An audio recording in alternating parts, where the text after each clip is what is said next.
How would you like to always be able to travel when the weather's nicer, the crowds are smaller, and the cost is cheaper? There's a little trick that seasoned travellers swear by. And once you learn it, you'll wonder why you haven't been using it all along. It's called the shoulder season, and it's one of the biggest advantages we have as empty nest travellers.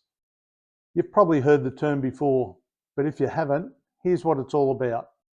Shoulder season is that magical in-between time, just after the overcrowded summer holidays are finished, but before the ugly, bitter and often wet winter season kicks in. Think of it like the Goldilocks zone of travel. Not too warm, not too cold, just right. The first advantage of shoulder season is price. Hotels, airlines, everyone drops their prices because they want to get more. The peak season's finished for them.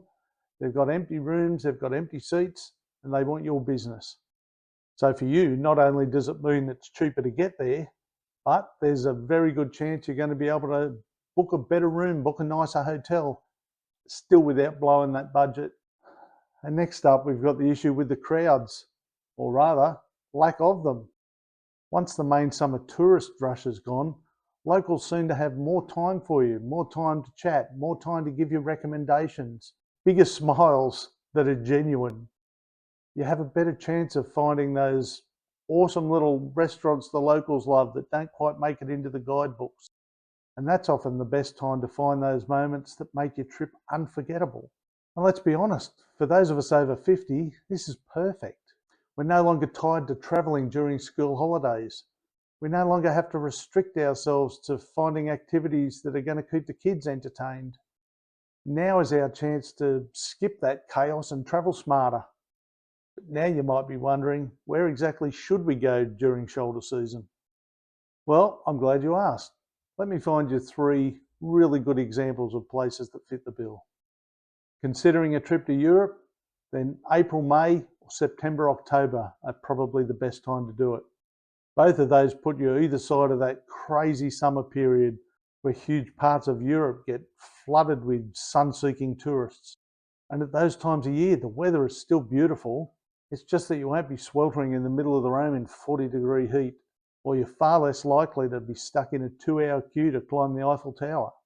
And you'll actually have the opportunity to stroll and not sprint through Europe's most amazing sights.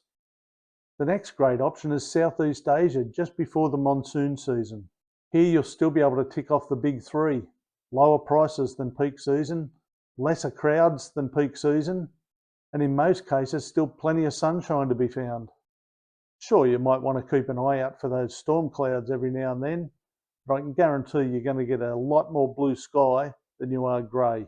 And if you've ever been to Southeast Asia, chances are that you know when their storms come, they usually hit late in the afternoon for an hour and then they've gone. And for our third one, how about Australia in spring or autumn?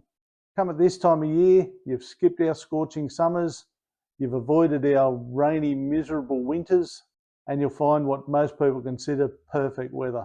There'll be far fewer people on our amazing beaches, and it's definitely the best chance you'll get throughout the year to get a deal, even in some of our most popular places.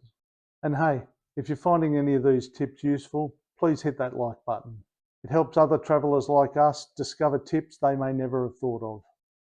But, and here's the one small catch, some attractions run shorter hours or even close in off-peak seasons and shoulder seasons. It's unlikely to be a total deal breaker for you, but it's worth doing that little bit of research before you go. So always check the operating hours before you just rock up. Trust me, turning up at a closed museum isn't the type of quiet time you want on your vacation.